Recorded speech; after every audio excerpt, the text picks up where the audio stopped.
Mr. Nigel Farage from Europe of Freedom and Democracy. Today, and during your speech, Mr. Barroso, there was an all-pervading sense of gloom, and I saw for the first time even your own supporters shaking their heads.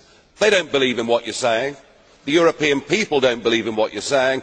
And I don't really think even you now believe in what you're saying, because we all know that Greece is going to default.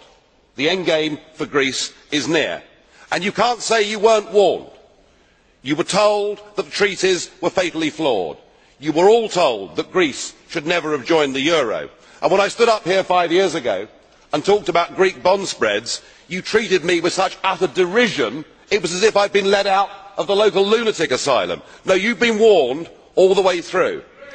So now what you've got is economic governance. And everybody here in this front row supports more European economic governance. What is European economic governance? I'll tell you what it is. It's a plane landing at Athens airport, out of which get an official from the Commission, an official from the European Central Bank, and an official for the appalling IMF. And those three people, the Troika you call them, go in, they meet the Greek government, and they tell the Greek government what they may or may not do. You have killed democracy in Greece. You have three part-time overseas dictators that now tell the Greek people what they can and can't do. It is totally unacceptable. Is it any wonder that Greek people are now burning EU flags and drawing swastikas across them? You are, frankly, unless Greece is allowed to get out of this economic and political prison, you may well spark a revolution in that country. I suppose there is some good news at least, and that is that in Germany people are waking up. Right up to the President, people are saying all of this represents the death of democracy. None of this can work, and the German people simply will refuse in the end to pay the bill. Your one achievement is you have split Europe between North and South. The Greeks now badmouth the Germans. The Germans badmouth the Greeks. I have one last plea, Mr. Barroso. Will you please help Greece? Help her to get her currency back. Help her to reschedule her debts. Help her out of the mess that you have put her into. Your policies have failed. Stand up, be a man, admit it.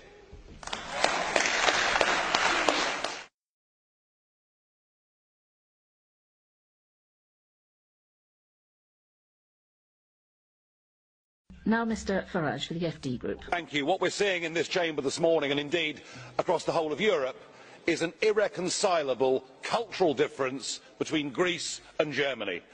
That the countries of Europe are different, and that if you try and force together different people or different economies without first seeking the consent of those people, it is unlikely to work.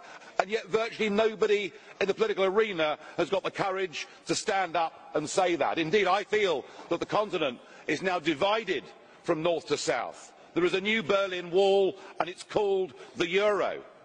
And the old enmities have been resumed. Mr Tsipras, your country should never have joined the euro. I think you acknowledge that. But the big banks, the big businesses and big politics forced you in. Goldman Sachs, the German arms manufacturers, they were all very happy. And when the bailouts began, they weren't for the Greek people. Those bailouts were to bail out French, German and Italian banks. They haven't helped you at all. And these years of austerity, these years of high unemployment, of increasing poverty, none of it's worked. In fact, your debt-GDP ratio has gone from 100% at the start of the crisis to 180% right now. It would be madness, sir, to continue on this course. You have been very brave. You called that referendum. When one of your predecessors tried to do the same, the bully boys of Brussels had him removed.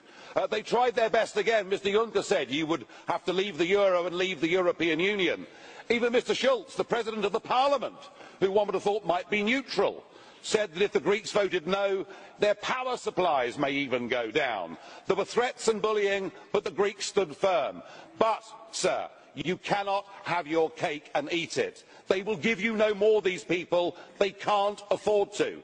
If they give you more, they'll have to give other Eurozone members more. So your moment has come. And frankly, if you've got the courage, you should lead the Greek people out of the Eurozone with your head held high.